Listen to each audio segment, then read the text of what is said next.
I don't have screenshots. You will not interrupt, ever. I let you go on and on. I told you what I'm trying to focus on here. Keep trying it, Mr. Vincent. You're gonna run into trouble with me real fast. Ms. Kirby, you may continue. Thank you.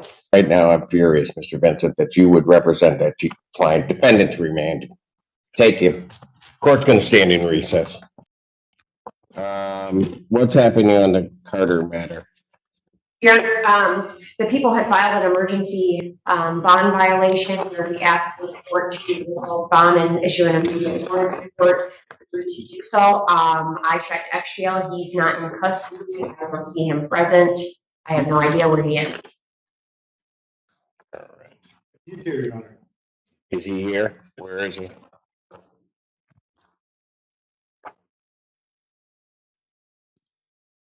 Where?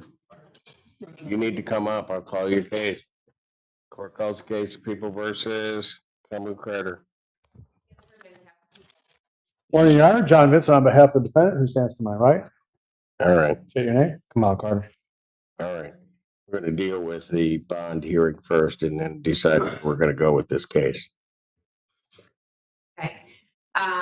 The people sent in that motion because I was going to the victim myself.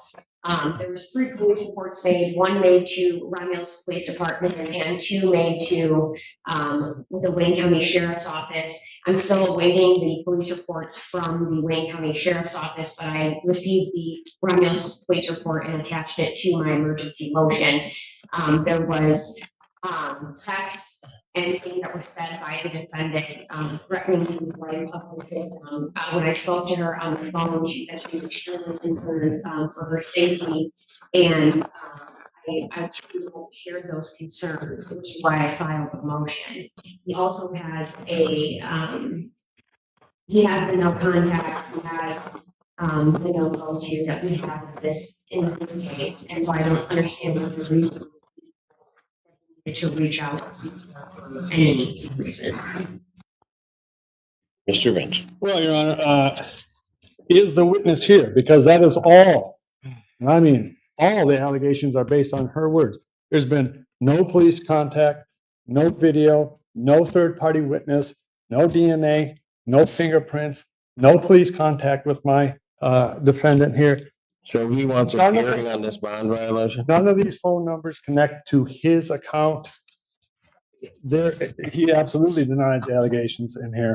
There is no physical evidence, and if there is not a witness here, Your Honor, then both the underlying case should be dismissed and this alleged. I'm not even talking about the underlying case. So just deal with what I told you to deal with.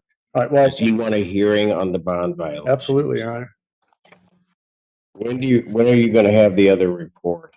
I'm not sure, but I can check on that today. I'm also waiting for the actual screenshots of the text messages that are written in the Romulus Police report. And if he's saying that that's not his phone number, I can also get a search warrant as to that effect.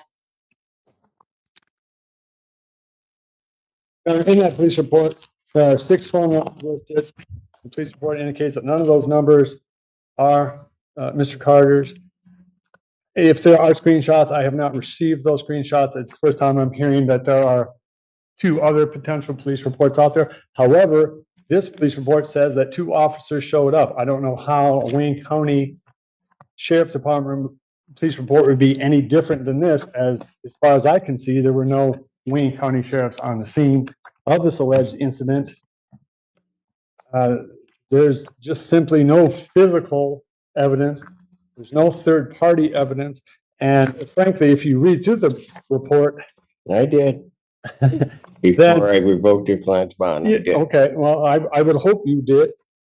When you start to read through it, the allegations in there, either it's a lie or he's the luckiest guy on the planet, because I would think that the Romulus PD would be able to get over there in the length of time that all of this stuff is alleged to have happened and find a purple Taurus. She says at 1 p.m. He began to call her, and it somehow got into an apartment, beat on the door of the apartment, left the apartment, started yelling through the window.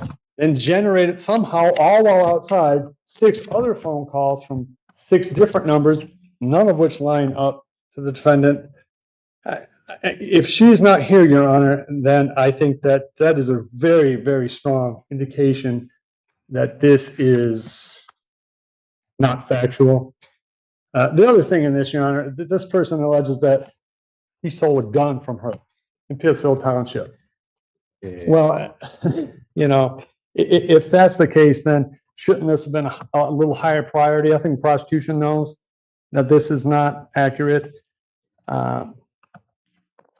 There's just simply, there's nothing before the court today to indicate that he is guilty of what they're saying he's guilty of. If she's not here, she should have been here. There's no Romulus police officers here, not that they saw anything anyway. There's no third party in the police report that says witnesses, none. Wait a minute, he's broke into this apartment complex, banging on the door, goes outside, supposedly shouting the N-word. Don't you think somebody would have witnessed that, especially at 2 p.m.? Oh, you know, without a witness, without some shred of physical evidence, there's nothing. This is just the allegations of someone who did not bother to, apparently, to show up to court, both for this and presumably for the underlying charge. First thing, this defendant is on bond awaiting this final settlement conference where he's charged with domestic violence. He's also on bond awaiting pretrial where he's charged with child abuse 4. He's also on bond awaiting a probable cause conference where he's charged with resisting and obstructing a police officer and fleeing 3rd degree. Mr. Vincent claims that he knew nothing about screenshots. Well, I just said on the record I don't have them. I'm awaiting them. But they are in the Romulus police report. They say that they do have screenshots, so maybe he didn't read that report. Also, hey, Your Honor, I don't have screenshots. You will not interrupt, ever. I let you go on and on. I told you what I'm trying to focus on here. Keep trying it, Mr. Vincent. You're going to run into trouble with me real fast. Ms. Kirby, you may continue. Thank you. I also explained in my motion that the Romulus police report is different than the 2 other contacts that this victim had with the sheriff's department. I've included those police numbers. Those are also in the motion. So I'm not sure what he means on, I have no idea why the sheriff's department and Romulus were here. No, it's completely different. And I don't have the accusations in those. I'm awaiting to get those, given that they're not in our county, and I followed the process to get those.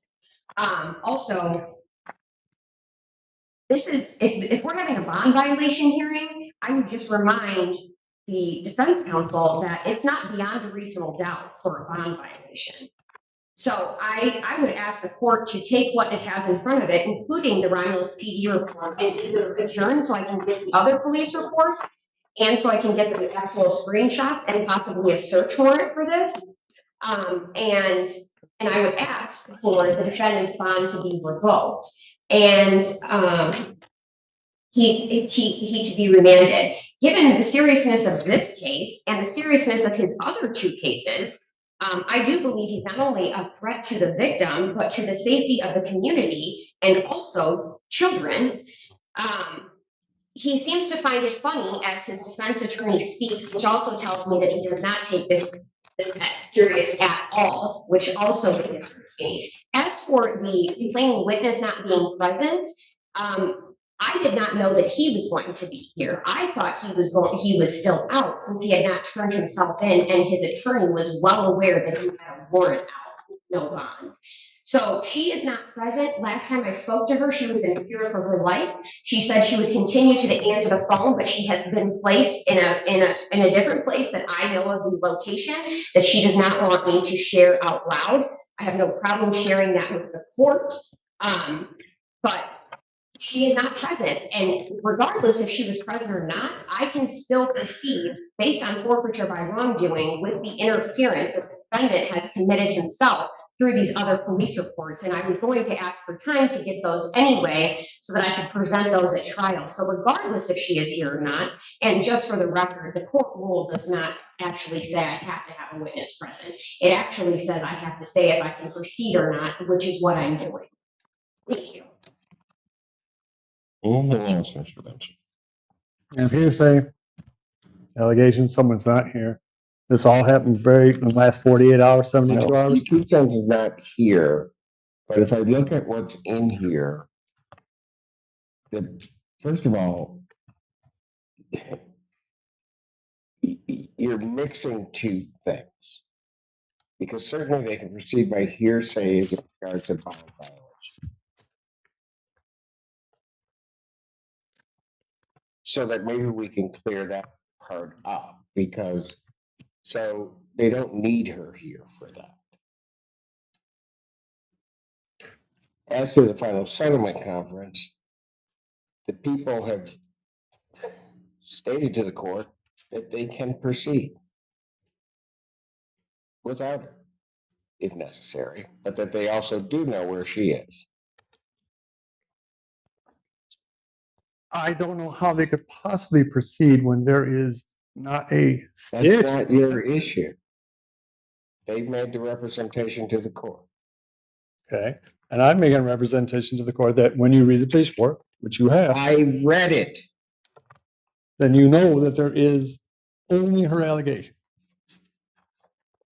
At least for what I have in front of me and what you have in front of you. And he is here. He's availed himself to the court every time that I've had anything to do with him. Why He's not didn't he running- turn himself in between the time I revoked his bond and today?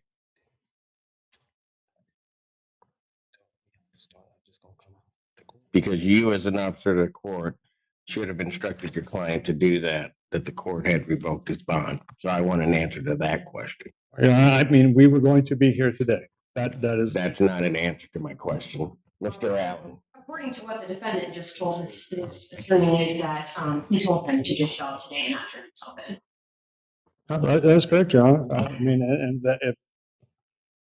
Oh, put me in handcuffs, man. That's a wrong answer. I'm Way the wrong answer. I'm sorry, man. I'm actually, I'll deal with this in a minute, because right now I'm furious, Mr. Vincent, that you would represent that client. Defendant's remanded. Take it. Court's gonna stand in recess. Maybe seated.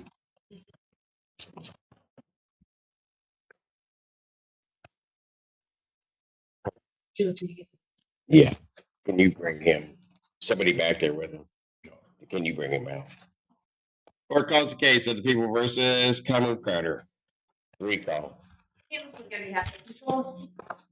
Now, Vincent, on behalf of the defendant.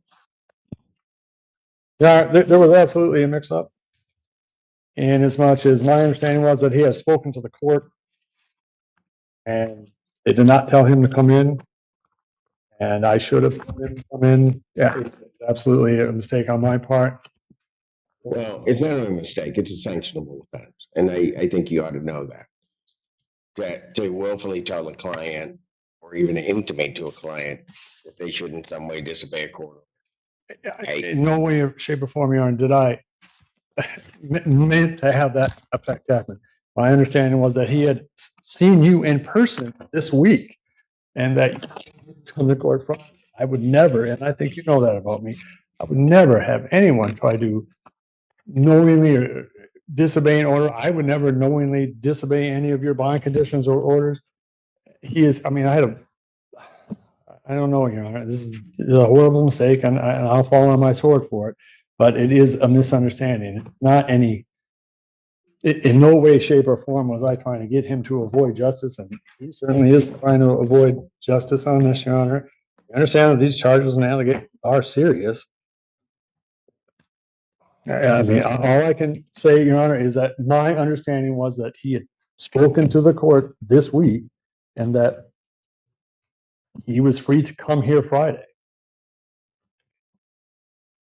We clearly had, at no point did I ever advise Mr. Carter to do anything else other than follow the law.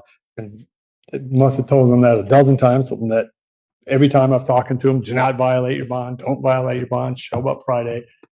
When we have a court date, my understanding was that was the understanding.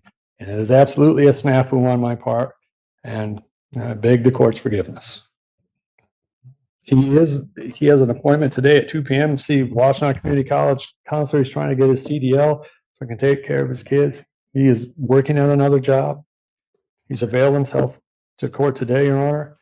If this is bound over to jury selection, he'll be there then too. Definitely. He understands this is serious, Your Honor. He's just vehement in his innocence, and I perhaps have been overzealous on my part.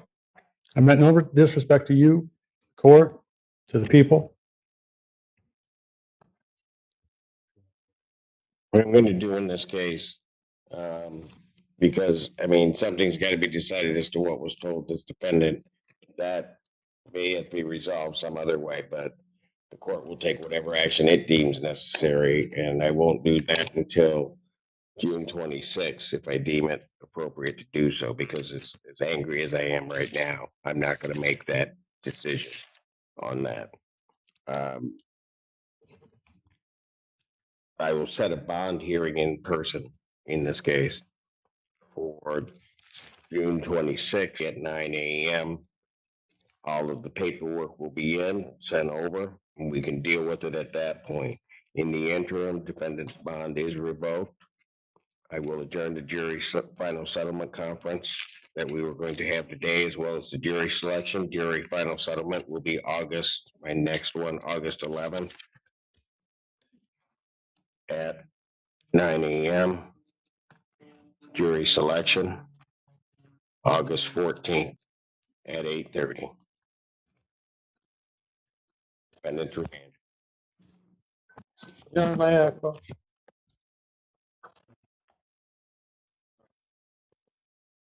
I don't think you want to do that right now. I am just, Your Honor, you know I did not.